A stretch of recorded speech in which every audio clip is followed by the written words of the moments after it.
Good day, everyone. Welcome back to another episode of We're Talking Shift. Today, I have the pleasure of talking with Sophie von Laer. We're going to be covering some interesting things today that maybe normally you wouldn't have heard in the same conversation. But we're going to touch on some things around purpose and meaning and spirituality, and we may even drop something in there about Bitcoin and how that intersects with all of this. So stay tuned. It should be super interesting. Let me tell you a little bit about Sophie von Laer. She is the founder of Strategic Maverick, which is a leadership consultancy that helps high performers rediscover their purpose. With a background in electrical and systems engineering, and a PhD in leadership, her current research explores the intersection of service and innovation. She's worked with leaders and teams at Amazon, Columbia University, and other mission-driven ventures, navigating growth and reinvention, something I think a lot of us are interested in for ourselves. Her work lives at the intersection of transformation and surrender, where strategy meets spirit and leadership becomes an expression of calling. Sophie has keynoted major conferences in Amsterdam, Prague, Mexico City, Washington, D.C., and at the International Leadership Association and Bitcoin Conference in Nashville, which drew over 22,000 attendees, of which I was one, by the way. She is now building a retreat space for those drawn to something deeper. Not just what's next, but what's true. Sophie, welcome to We're Talking Shift. Thank you for having me, Loree, and just enjoyed your voice reading this. It's so beautiful and authentic and heartwarming. So thank you for that. Really beautiful opening. Well, thank you. I think I got a little tongue twisty over one or two of those words, but we got it all out. So thank you. So Sophie, let's start right at the root. I mean, how did your own search for purpose begin? Like, was it always there, or did it emerge after reaching a certain point in your life or your career? What was the impetus for you? Well, thank you for asking. I was actually thinking about it this morning sitting in a chiropractor chair, injured my back a few weeks ago. So going through, and that gave me a lot of opportunity to actually think about my purpose in preparation for this conversation. And what I could think of was basically, I think there were three different layers to discovering one's purpose. And I kind of am in one of those layers. I think one is people encounter some event in their life and then their purpose changes. One is that they're proactively thinking about it. And another one is that based on their environment, they come up with a purpose and they just follow that purpose, and then they have to re-examine it through life. So for me, it is a combination of all three, but I think basically in the first phase of my life when I grew up in Iran. And as most of your listeners know, Iranians, Persians, by just a habit of who they are, they're very achievement oriented. They are very much into the idea of the next degree, the next job, the way that, just having a piece of paper that shows your worth is a very big deal. And until then, you're not very much acknowledged among your peers, among your family. I mean, your marriage is very much dependent on that degree of caste system. There is definitely a very distinct separation in the society of not based on necessarily money, but education. So both my parents were highly educated. My father has several different PhDs in different areas.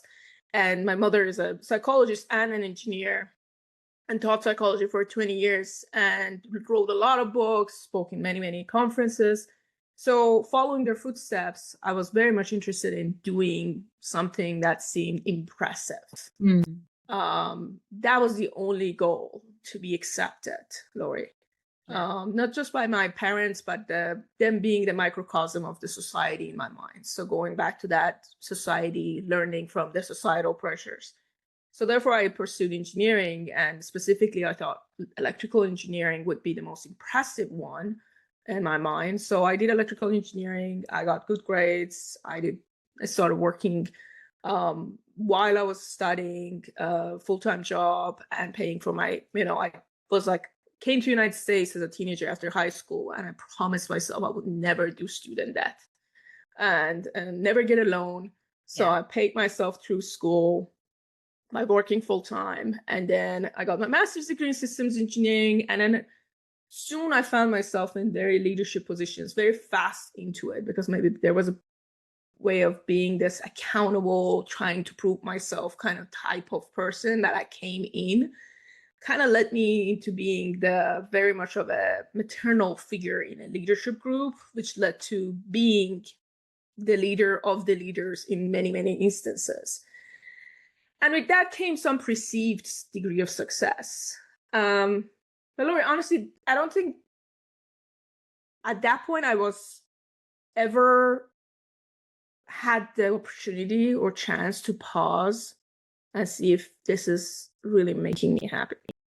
Right. So you're just on this sort of path of Yeah. achievement, getting from here to there, to the next place without actually pausing. And then you're so busy trying to figure out, Yes. as you said, like, okay, how do I pay for this? So now I've got to do this other thing to pay for this thing so I can get here. And so you don't even have time. You don't take the time to just 100%. stop and pause and go, am I really loving this? And is this what I really, really want? You're just so busy doing, you're not thinking about your very beingness and your, sense of your own sense of, is this what I want for my life, for my path right now? 100%. That's exactly true. So the other part of the equation was that I also had this moving goal syndrome, moving target syndrome, where I was constantly thinking, okay, so the next promotion would give me that degree of self-acceptance that I'm looking for. The next thing, when I buy the house will be, something meaningful. I mean, they were all very meaningful, but they were very ephemeral feelings of I'm good enough. Yeah. And soon they lost their meaning, and instead it brought a lot of responsibility, and having to juggle more things, more stuff brought more responsibility.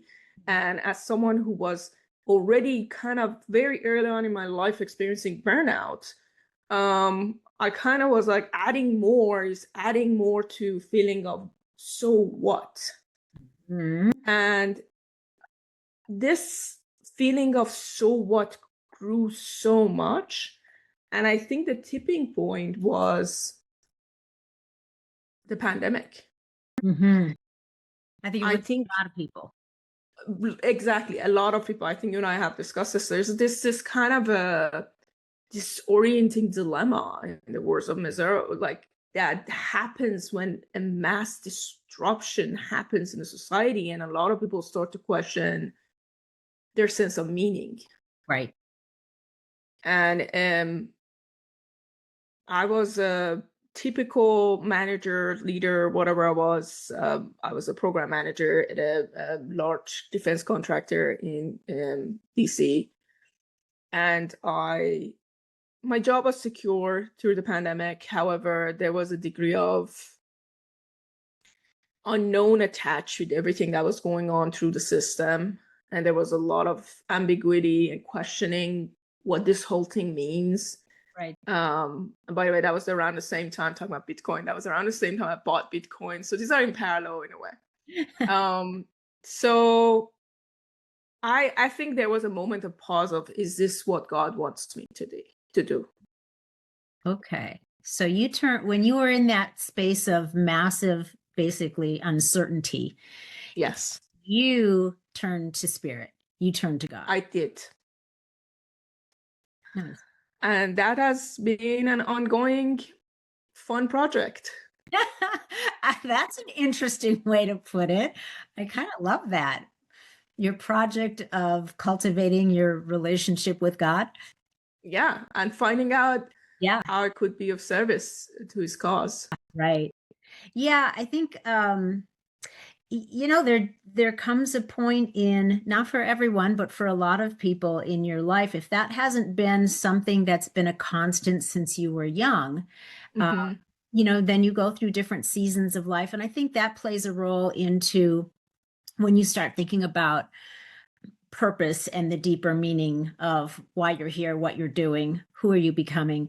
Besides the three things that you mentioned, I think also just going through those different seasons of life for some plays a role too. Once you've gotten through the early years and you're learning and experiencing, and then you're in a phase of maybe you're building a career, building a family, or both, you're building a business. And then, you're going to get through a phase there and you're moving into more of maybe a middle age spot, and you're starting to wonder, what's next. And you start to maybe think about, okay, if I'm on average about midway through an average life expectancy, that's when a lot of times people stop and start thinking about the deeper things. And part of that often becomes the point in life where a lot of people start considering becoming more of service to Mm-hmm. others. Whereas Mm-hmm. before, it's all about, what you're doing for yourself, for your family, for your business. And then you start to shift into, what can I do on a larger scale beyond myself, even beyond my family? And with that, then oftentimes comes a project with God, as you said, 100%.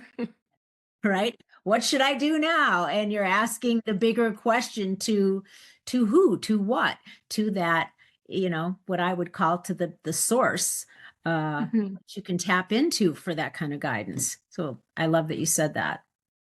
Hmm.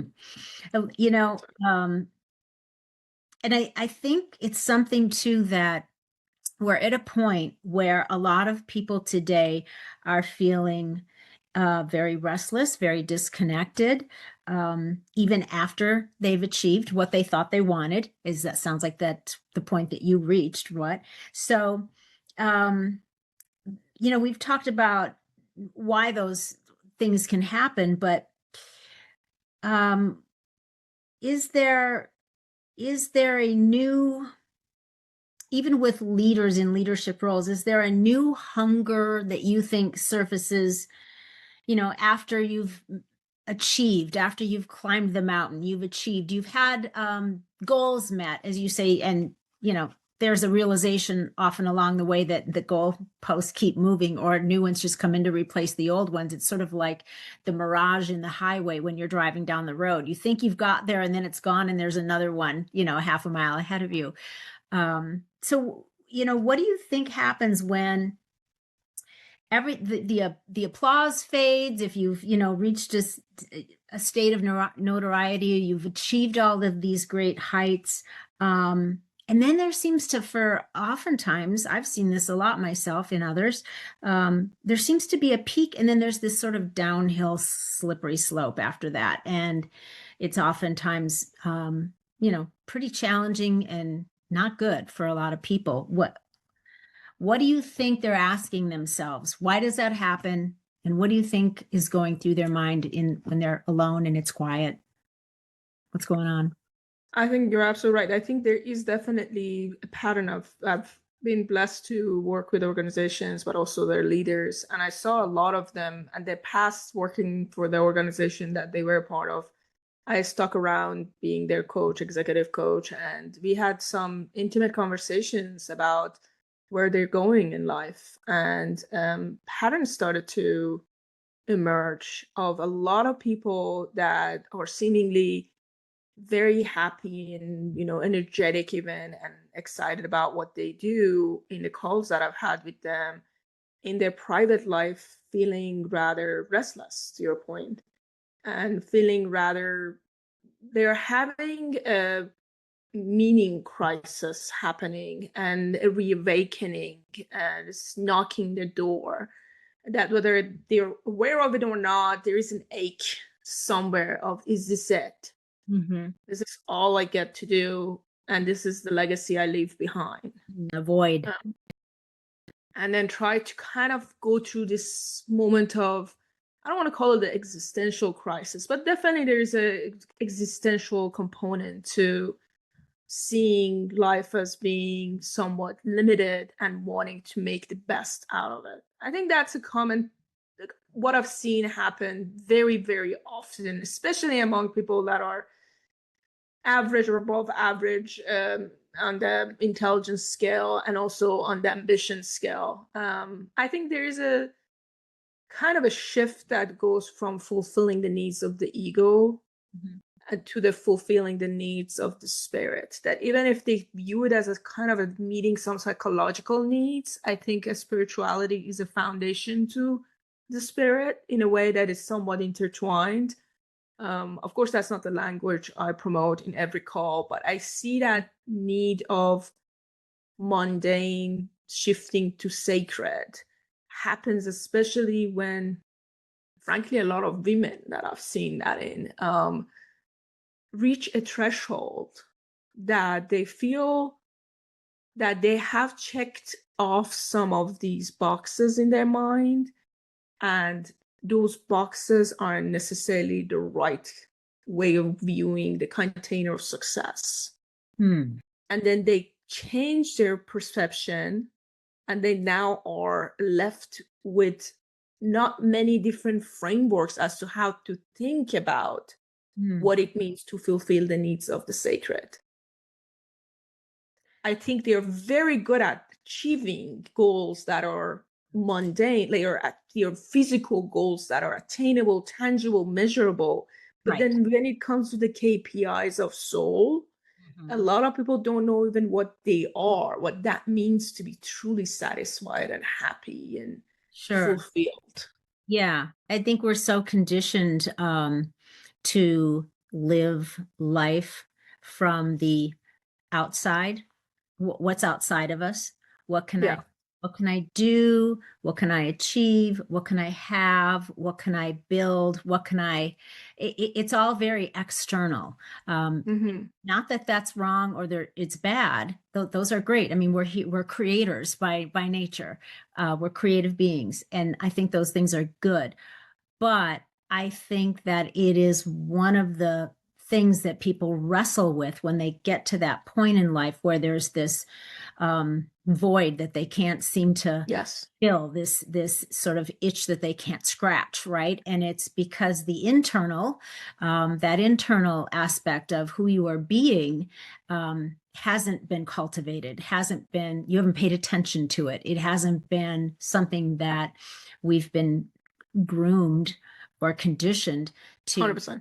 Right, to think about. So we have a lot of us living from the outside in, but when you can understand there's a shift you can make where you become aware of who you're being, who are you becoming on the way to the goals that you keep meeting, who are you becoming as you attain these things and achieve these goals and build these things. The becoming part gets missed. Right. And that's the internal part.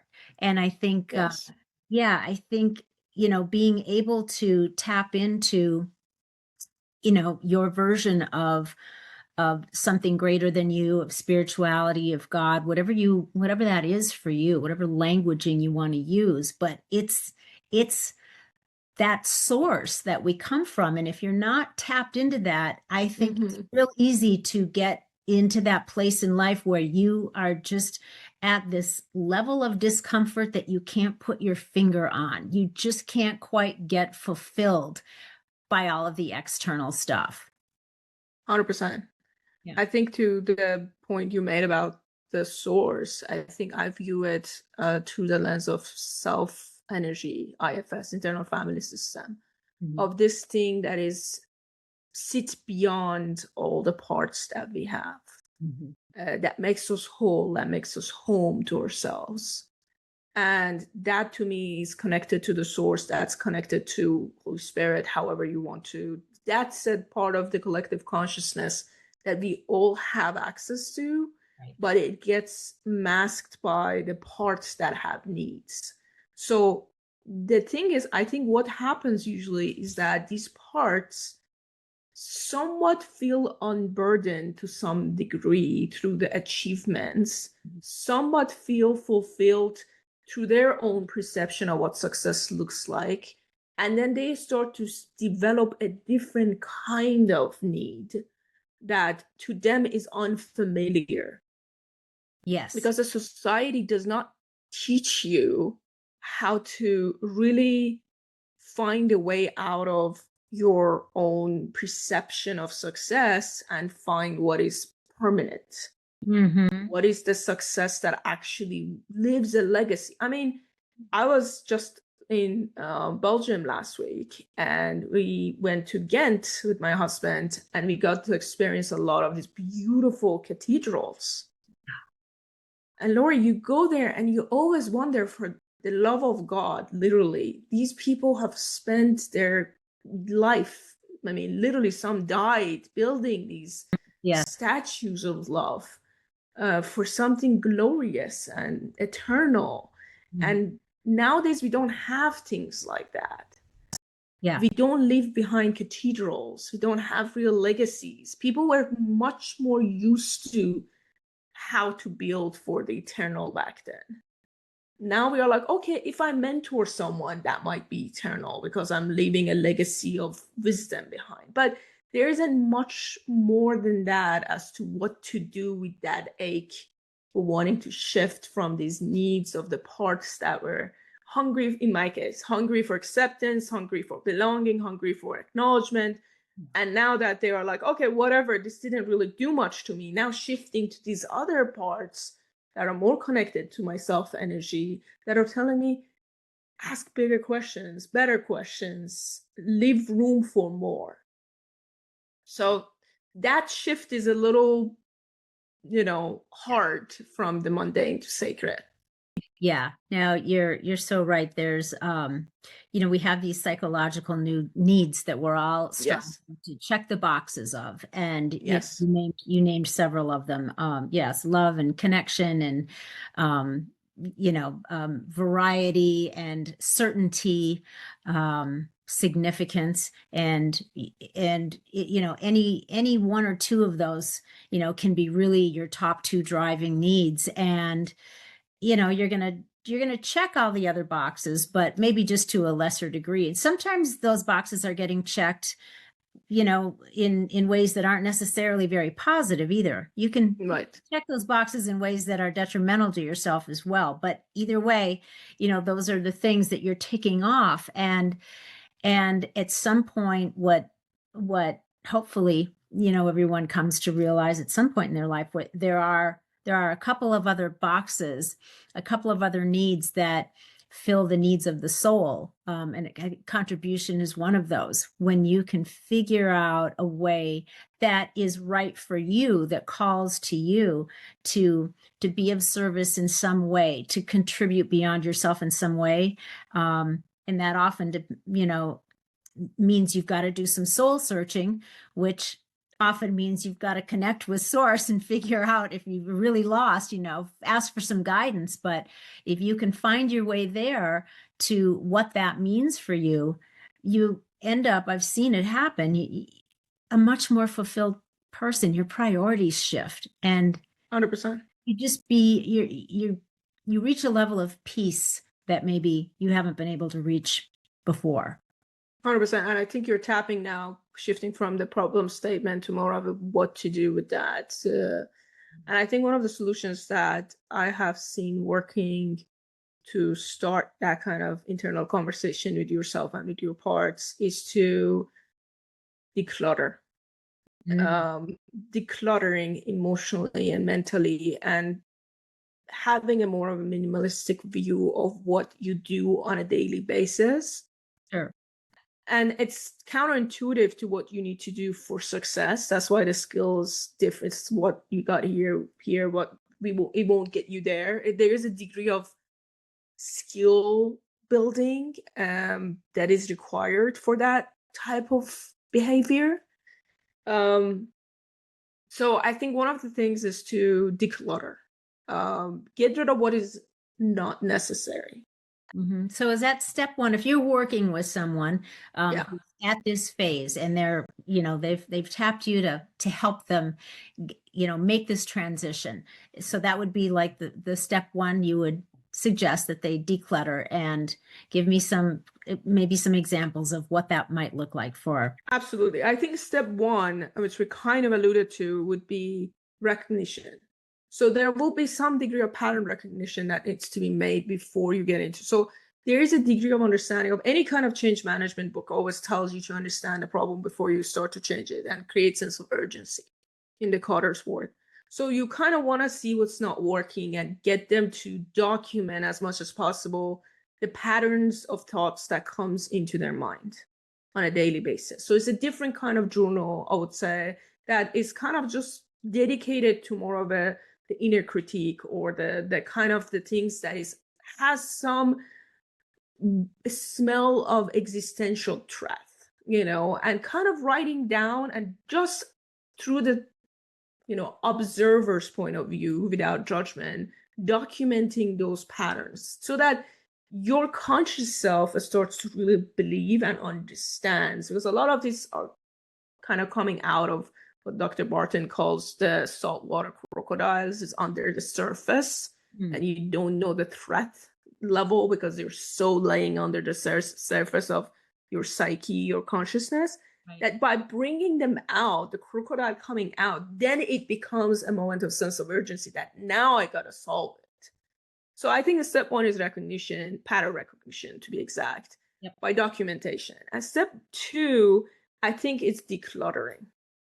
Once you know what the problem is, depending on obviously different types of problem you would have, but a common denominator between a lot of people that I worked on is usually decluttering. A lot of people have this perception of they need to do more in life in order to, because this is a part of their achievement goals.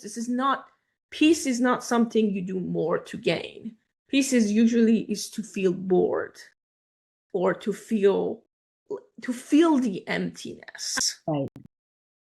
And then step three, again, depending on who we were talking to, it's usually what I call creating the Holy Grail, creating a container for what needs to happen, right? You're building that cup at this point, right? So it's a degree of capacity building for recognition.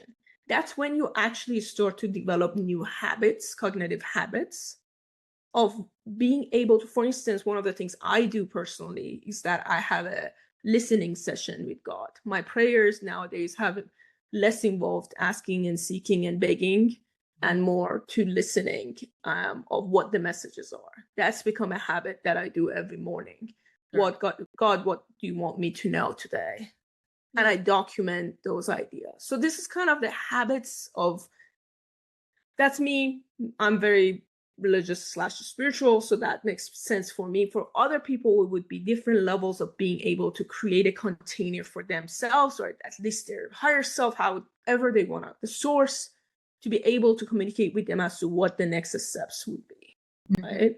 So what do you think you would say to someone that is that wants what we're talking about, but they are resistant to anything that sounds spiritual to them, anything that they relate to having anything to do with God or religion or just basic spirituality? How would you say, like, I'll usually kind of, for somebody like that, transition into words like energy.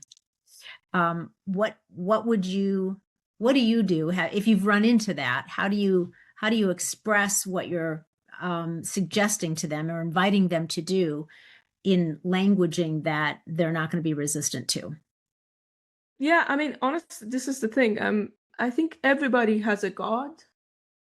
That God could be packaged differently. Even those that don't believe in God, there is a lot of good research on we believing something outside of us that connects us. So to your point, it's a matter of, repackaging it, marketing it differently to different audience. It took me personally a long time to be okay with more religious language. Sure.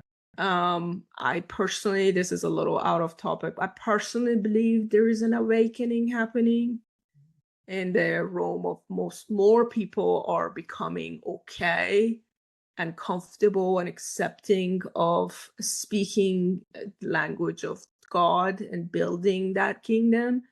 And I find that very, very refreshing and exciting. So I'm developing my muscles to be brave in that area.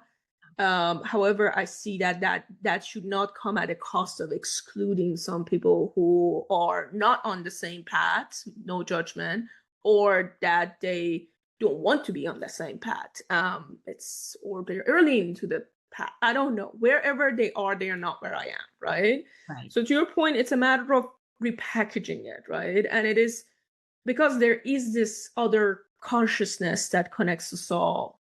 So I think to answer to your question a little more directly, I think consciousness studies are a very good start to discussing a lot of these things. Specifically my area of leadership, I think there is a lot of things that's happening through the studies of spiritual leadership that connects with neuroscience, that very much touches on the parts of the brain that are intangible and allows for that kind of, to your point, energy to flow, and people know something is beneath. Maybe they don't have the right vocabulary for it. Yeah. Yeah. I agree. And that's a great way to put it. But yeah, it is about languaging, repackaging, just Yes. getting the invitation to consider there's something deeper beyond. And if you want to look at it as the way your brain works, the way the subconscious works, that works very well for a lot of people too.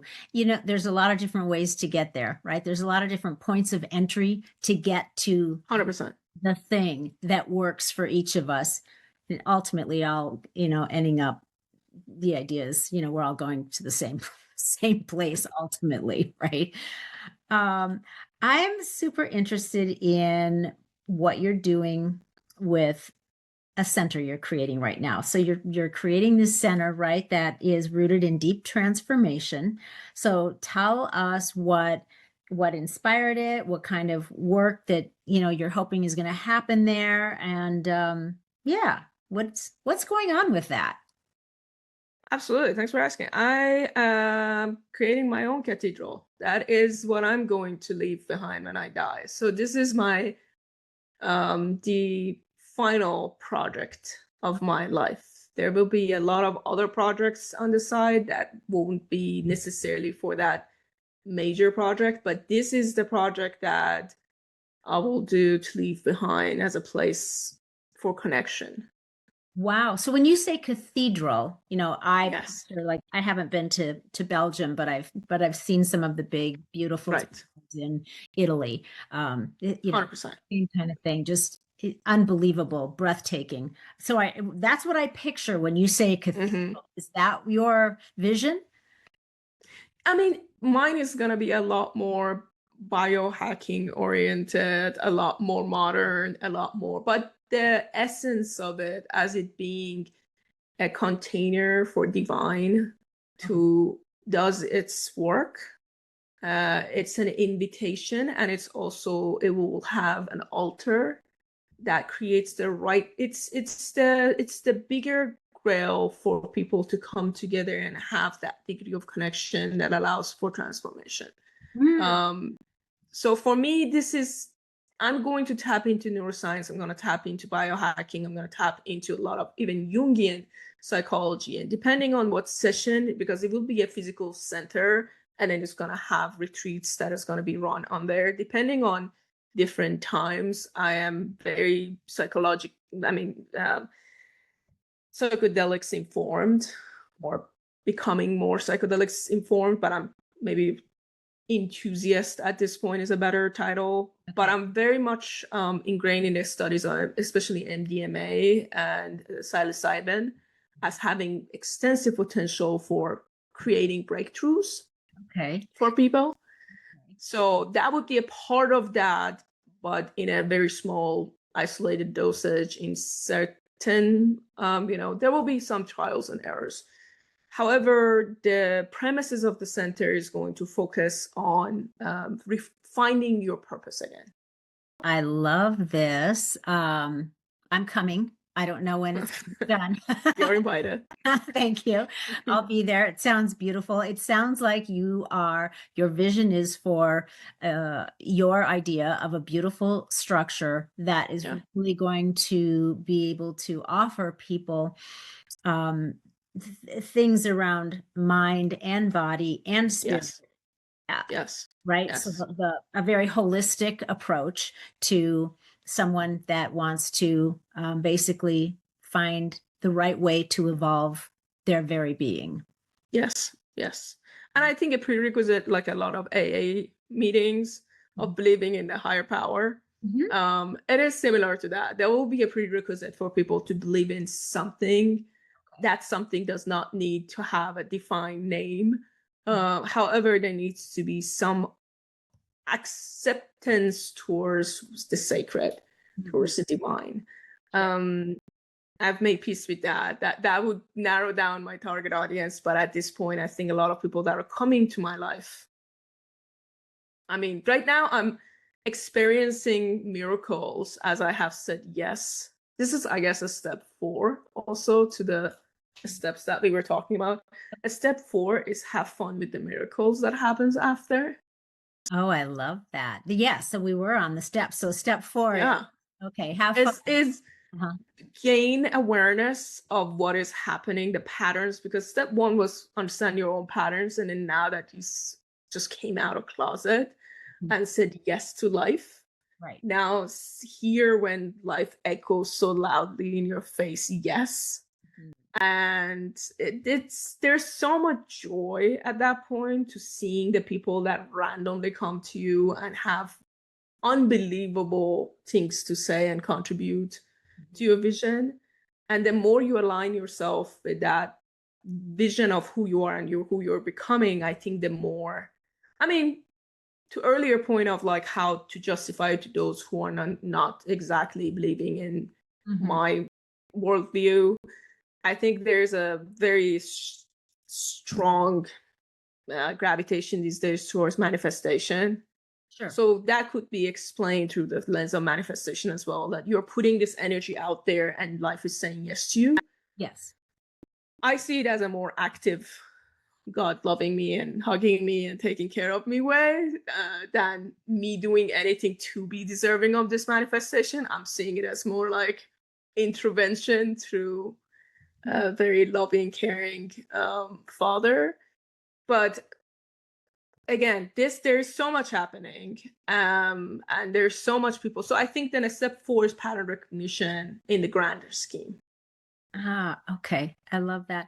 I really have begun in the last, I don't know, 2 years maybe, to start paying so much attention to that, to pattern recognition, reading more about it, learning, understanding, and just becoming aware and then recognizing. And once it hits your awareness, boy, you can't not see patterns. Once you 100%. Once you understand that, it seems like pretty much everyone, everything, just so many aspects of life all revolve around patterns and people's behavior. I mean, all of it, nature. And so when you become acutely aware of it and you're watching for it, you see it everywhere. And it really can be used as such an amazing resource.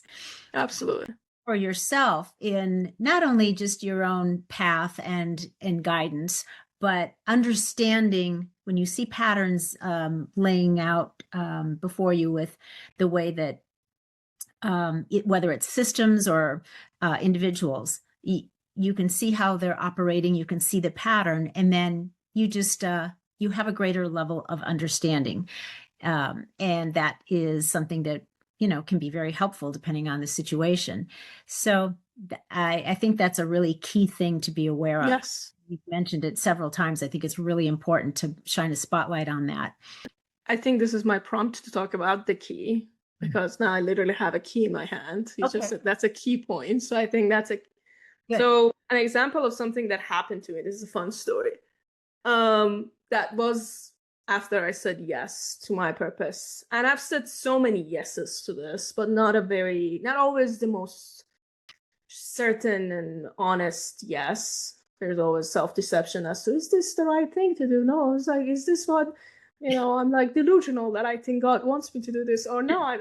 It's like there's a lot of self-doubt and wrestling that goes with like understanding your calling. Yeah. That's totally normal. I think that's one of the things I tell my clients, but it is incredibly normal to experience a whole different level of self-doubts that you never had. You're building new muscles. It makes sense. Excuse me. So what happened was that I've been doing this active imagination. I'm a huge fan of Jung. I've done a lot of studies on Jungian psychology, generally speaking, and I include it in a lot of my writings. Oh, sorry. And I adopted this kind of a concept from Robert Moore's book on active imagination of actually starting my prayers with an active imagination. And this is something I've done for at least like 12, 14 years now. So it's a long time coming. I always imagine this old door. I guess if we talk about my unconscious, I guess there is this old door, Persian door, my ancestral, something lineage in my blood of the door, wooden door that I stand by and I knock on. And I ask for permission to enter the God's space before any kind of connection, prayer. I always seek permission by knocking. I just imagine that. I've done that for many years, and it's something that I don't tell people because this is super personal. This is between me and the divine, and I don't want other people to know. And I've done it before I even came to Christianity, because for all my life before this, I was Sophie. So I have a very strong mystic background. So that is something I've done for so many years without telling people. I go to Amsterdam. The night before I go, I was working on a different kind of project of a slide set for a different kind of project that I was doing of how to, go beyond your ego and free yourself type of steps of, just steps of self-realization and steps of like freeing yourself from what is going on around you and being a whole new, like transforming who you are. And somehow I was working on the presentation for Bitcoin that I had in Amsterdam the same time. And what I decided to do is combine them the night before. Oh, interesting. Just as a way to say yes to my calling that is becoming more and more and more in the sense of service. And again, my PhD was also very heavily on servant leadership and focus on how that implementation of servant leadership can help with creating corporate entrepreneurship. So a lot of these came together, and I said yes to talking in Amsterdam in front of people that are 70-80% atheist about God, basically. Wow, how did that go over? Terrifying.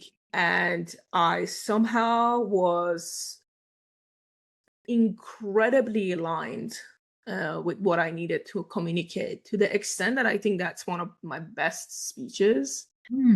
And people came to me crying after my speech, telling me how much that meant to them, even though, being honest, the content wasn't as important. I guess that wasn't like I'm giving them some sort of recipe for, I don't know, self-realization, but rather, it was somewhat of a recipe, but it wasn't like groundbreaking, I guess. But I think the presence and me saying yes echoed in them.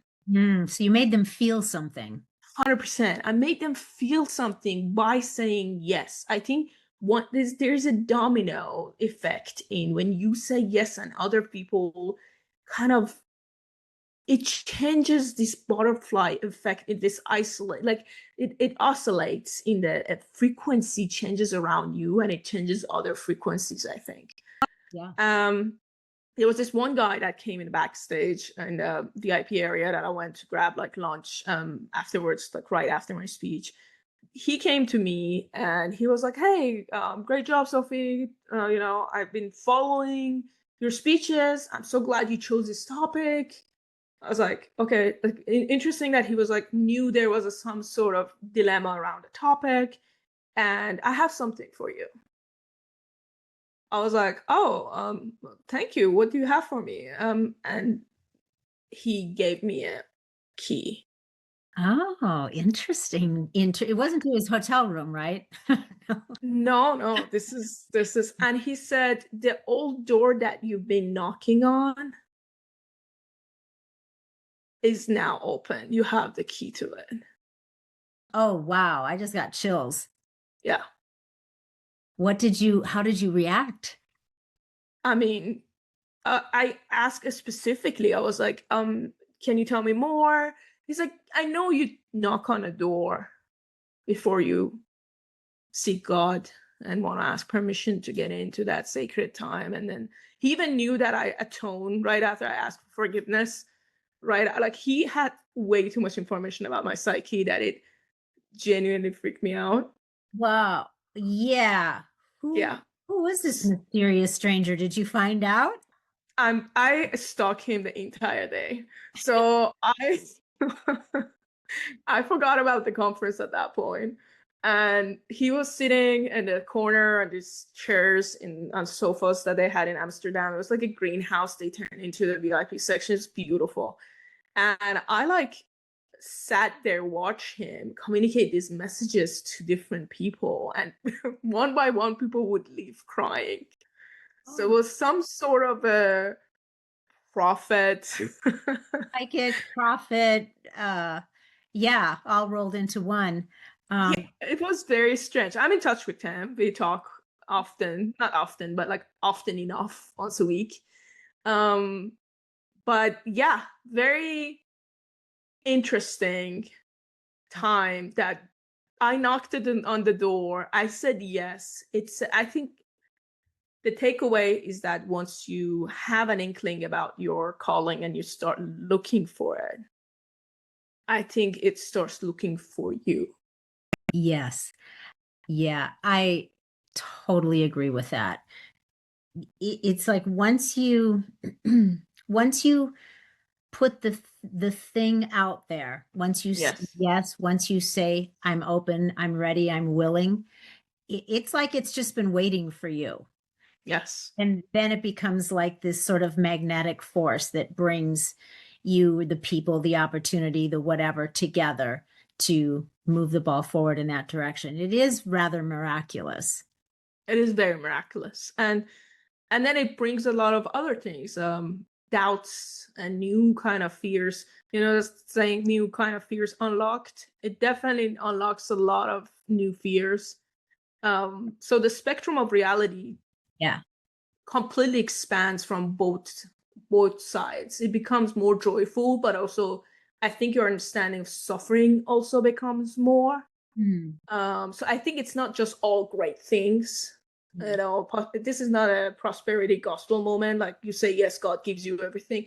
It just expands your horizon of consciousness, conscious experience, I think. Right. Or at least that's been in my case, and a one. Yeah. Well, and it seems like in my experience with each new experience of expansion or each new level of evolution you reach, Yes. there's there's a certainty that you leave behind Mm-hmm. connected with your prior who you were, a prior True. identity. Mm-hmm. And it's not that you lose your whole identity as you expand and evolve, but it expands and evolves. So Yes. there's something there that you're not familiar with, and that can be a set of, show up as fear or a little anxiety or uncertainty. I'm not sure, because you find yourself in unfamiliar territory. And Yes. the mind does not like unfamiliar territory. It likes familiarity. Yes. And so you really, if you're going to allow yourself and cheer yourself on to that next level, that new thing, you really are taking a leap of faith, because you're going into the unknown. And Mm-hmm. that Mm-hmm. takes a lot of courage. It does. It takes trust and courage and faith. And that can be moving into something unknown is pretty frightening for most people. That's why most people don't change very much, because it 100%. presents the unknown, right? So it does take it takes some courage to say yes to those things.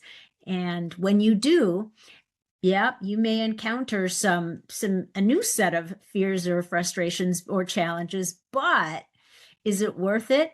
I find it always has been every time.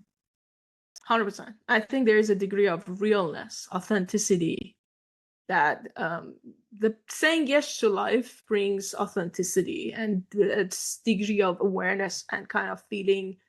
Because a lot of people that I have encountered that are in that, kind of at the door of that knocking moment, and you're trying to see what's behind it at threshold. I think a lot of them have a degree of disassociation and numbness, that life becomes kind of shrinks itself to everyday tasks, and you kind of start to imagine yourself as being a part of a machine that without you is no longer working efficient or just productive. And once you come to this realization that you're way more than that, there is nothing that could contain you truly, and you belong to beyond. Yeah. And you expand your sense of awareness and understanding and life as a whole. And to your point, I think your identity starts to change and morph into.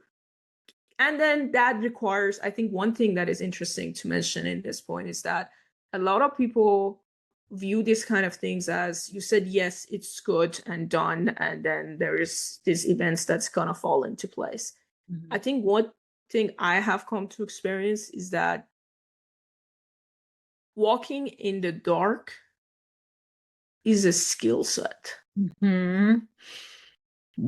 Is not one of those things that you inherit because somehow you're very good at, adaptability in areas of life, and just generally you're just out of trauma or whatever happens, you're good at, surviving and becoming even more anti-fragile. This is a whole new set of skill set that doesn't come by just saying yes. It comes with experimentation on your identity and also being okay with failure. Absolutely. I'm so The glad. first time you kind of make an assumption that this is your calling and it fails, it should make you excited that now there is a part of you that muscle in your mind is now a little strengthened to accept that there is more to the story. Right. Right. I'm so glad you said that, because failure is such a huge part of Yes. it's not possible to evolve and expand without what we perceive as failures. 100%. Yeah. It's so how else do you build that muscle?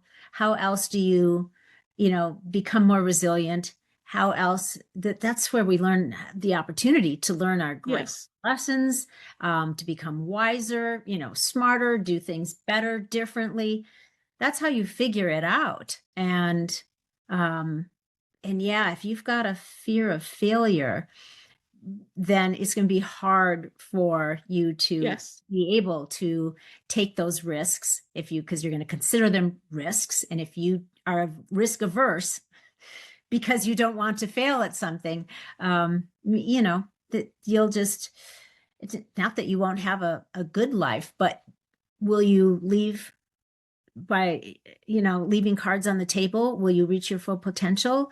Will you be able to achieve the things you're secretly dreaming about? Probably. Yeah, I tell my clients that everything is uncomfortable because we live in a very strange world. You choose what kind of discomfort you want. I'd much rather be freaked out and in fear and trying to figure out and disoriented in my space that I'm moving towards my purpose than being in a job that might be a dead end and sucking my soul every day. Yeah. So that discomfort and this discomfort to your 3D mind might feel the same, but as a conscious being, I much rather choose the one that leads to an eternal cathedral Mm. than the one that just pays the bills. I mean, not saying that's, I mean, of course, your necessities shall be met in order to have that degree of luxury. But I think a lot of people we're talking about already have that, food on their table kind of degree of comfort, and that can move them to the next step in life.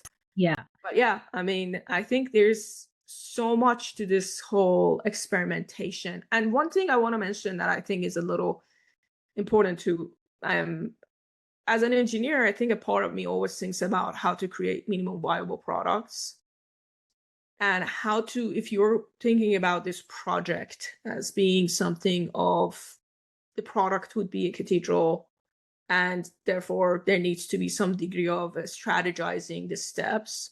I think building who you are is also a kind of a project. Mm-hmm. Building courage is a project. So I think it's very good to kind of have your identity, kind of have it as a, view it as an MVP, like kind of define who you are based on 3 to 5 different traits or behaviors, and test the validity of these ideas. So for instance, for the longest time, I always thought I'm the kind of person that would never lie to myself. That was one of my, because I'm very honest to other people, I thought that would reflect internally. So that was always a part of my value system. I started to build my MVP of who I am, and I validated that assumptions through my actions and my perceptions of who I am. And I saw that I actually self-deceive on a rather systematic basis. I do tell myself lies. I think we all do. I think we all do to some degree. Yeah. It's just a matter of how often and how big are they. 100%. I mean, by that recognition, it helped me to be much more honest. But what I'm trying to get at is that MVP, right? Having a degree of understanding of who you are as almost a product, and defining it in a small dosage and validating it by looking at what other people think of you. Is your actions and thoughts the same, or what you say about yourself, is it reflected in your behavior? And those things can give you a lot more clarity about your identity that you're building. Yeah. From the perspective of things that is happening around you, not just your closed system. So opening up the system and creating an MVP, I think really systematized this process of becoming someone courageous that can walk through the darkness and discover something new in their life, or for whatever, I guess, purpose that you need to rediscover yourself. Yeah. Yeah. So you really have to be willing to sit down and do some self-evaluation, right? Yes. You need to dig into what exactly are my values? What do I think my character traits are? And take an honest look at that, and then compare that to how you're showing up. Yes. In your values. Validate those assumptions to some degree of, create a process to validate those assumptions, whether that would be to ask other people if they agree with you, whether that would be through observation, whether that would be to write down some things you think of yourself, like what I did, and then compare that to your actual behavior or cognitive patterns, and see where the inconsistencies lie, and then go from there. But yeah, these are all intertwined in a way. But if we wanted to add that to the steps, I think that goes into the step 1 of general pattern recognition. Right. If that's a kind of a deeper dive into general personal pattern recognition, into what some of the thoughts that comes to your mind that are negative. Also, it's kind of a pattern recognition of, if you think of who you are, is it consistent with what you do? Right. Yep. I think that's great advice. And I think that is actually a great thing if a person was going to go through and try to lay out this formula and go, all right, let me apply this to life. That I feel like is a really good part of step 1, because it is pretty foundational. Yes. Otherwise, you may be trying to go through steps, and then you haven't maybe recognized why you keep hitting a roadblock, or you keep Yes. bumping into something, and it's because you haven't done the deeper work of looking at Yes. some of these, personal values and character traits that perhaps are getting in your way because of your traits, or because of your habits, or because of you're not living up to your stated values, whatever. Loree, are you familiar with shadow work? I am a little bit. I haven't taken a deep dive into it, but I'm Yeah. surface familiar. Yeah. Yeah, that's a very good tool for what we were discussing on understanding what, like, it's also very Jungian of Mhm. understanding those patterns of things that we are unaware of, the saltwater crocodiles, the thing that's happening underneath our psyche. Sure. I think shadow work as a whole is there's a lot of good groups and individuals, and it always needs a guide, by the way. Shadow work is not something you want to do individually, frankly. Yeah, I think having, or even if you have a very well qualified hypnotherapist, some 100%. Yes. which I am very familiar with. I am a certified hypnotherapist, so I'm very familiar with the concept of getting beneath the surface into the subconscious Yes. and finding Yes. out the patterns and the programs that are pretty much running your show. 95% of everything you Mm-hmm. do Mm-hmm. is happening because it's been programmed in since you were a child. And so many people can't figure out why they want to make changes, or they want to go after certain things, and they try, but they can't seem to ever quite Right. achieve what they're trying to achieve, and they don't realize there are these programs and patterns that are running the show beneath the surface they're completely unaware of. Mm-hmm. So I highly encourage people to either, yes, work with a hypnotherapist, or do some shadow work, find somebody to help you, because Yeah. once you unlock that, then you know what it is, what's holding you back, and you can install new programming. Yes.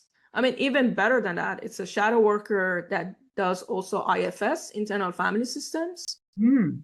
And combining the two and decoding some of these patterns that's happening through the lens of what part is responsible for that behavior.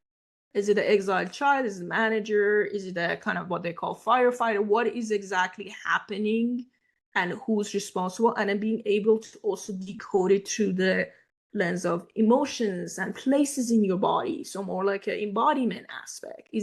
Are you feeling this resentment in your chest? Mm-hmm. Are you feeling it? Where in your body are you feeling it? So it kind of, and then kind of what color do you see this as? Or what shape is it? And then being able to unburden it through shadow work and IFS combined. I had a shadow worker that did that for me and actually went through the training to learn it myself as well. And I cannot tell you how much the synergistical aspect that comes, the combination is insane. Oh, that's fascinating. I'm super Yeah. intrigued. So if somebody is feeling, if someone who's listening is feeling like they've checked a lot of boxes, and they've reached some goals and achieved some things, and they're just kind of at that point in their life where they're like, I am feeling lost. I'm just not sure Mm-hmm. where to start, where to turn. What would you tell them? What would you whisper to them if you were standing, next to them? What's the most honest next step toward meaning that they could take?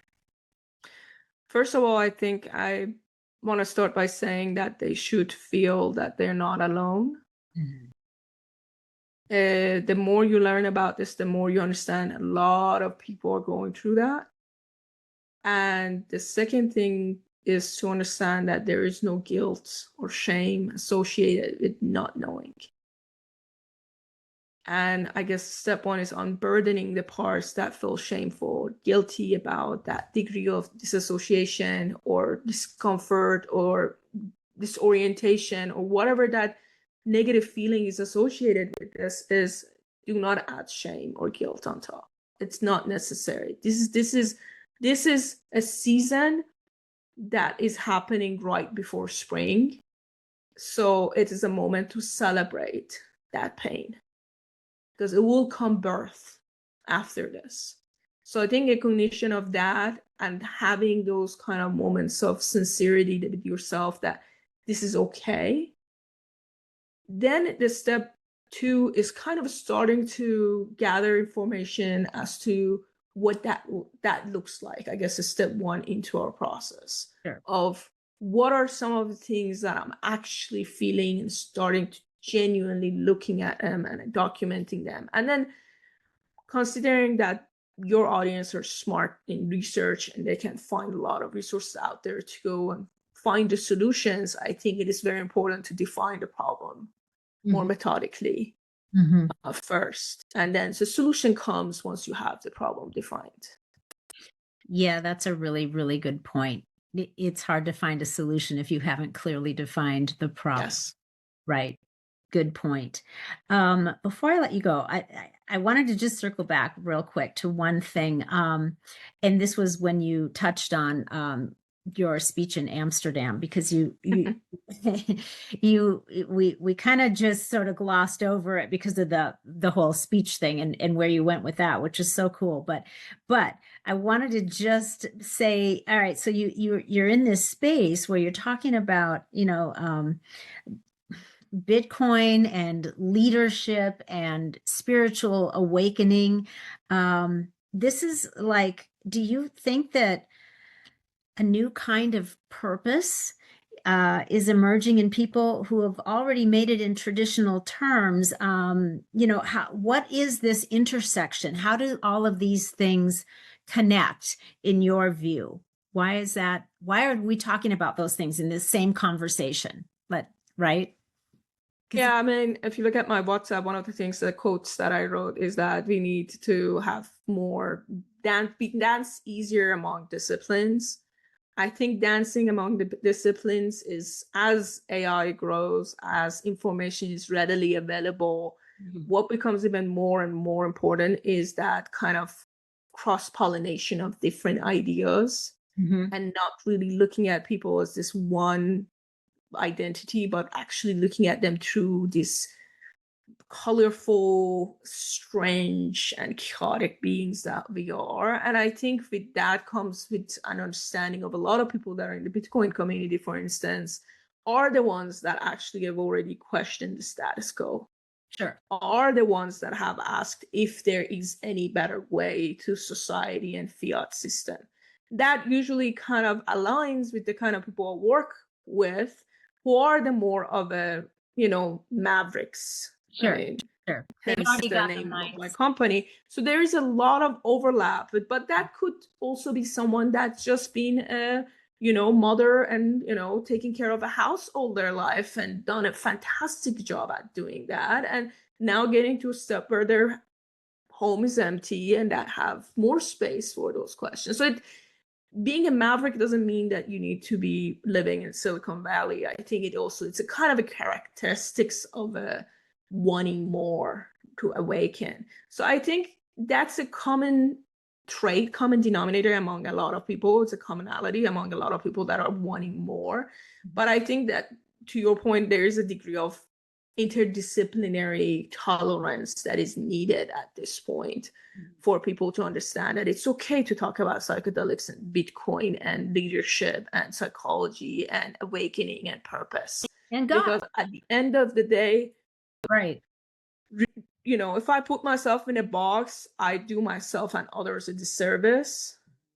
And I think it would be much more respectful of any relationship or friendship or communication to be okay with your kind of spectrum of who you are and be okay with trusting others that they get it or they get a piece of it. They find a piece that would relate to them. I love that. Sophie, this has been such an interesting conversation. Yes, it has. Really, I could go on for another hour, but yes, this has been wonderful, and I cannot wait to experience your cathedral. Thank you. I will be cheering you on. For those interested in what you're doing and want to keep tabs on this beautiful center that you're creating, where can they go to find out more about you and what you're up to? frankly, my LinkedIn has been my number one source of developing these ideas. And unlike a lot of people that forgot about the existence of LinkedIn. So I think finding me on LinkedIn under my name, Sophie von Laer, is the best way to reach me. From there, I have a group that people can join where I update people on the next steps of creating the center. We will start with a retreat soon. That would be my MVP for the center to test some of these assumptions. It would be heavily discounted for that reason. And then we go from there. We learn and we grow. I love it. Thank you so much. And thank you for being so generous with your time today. I've really enjoyed this. I enjoy you. Thank you. To everyone who tuned in, thank you for joining us. Be sure to share this episode with your favorite people. And now go out there and make some epic shift happen in your lives. See you next time.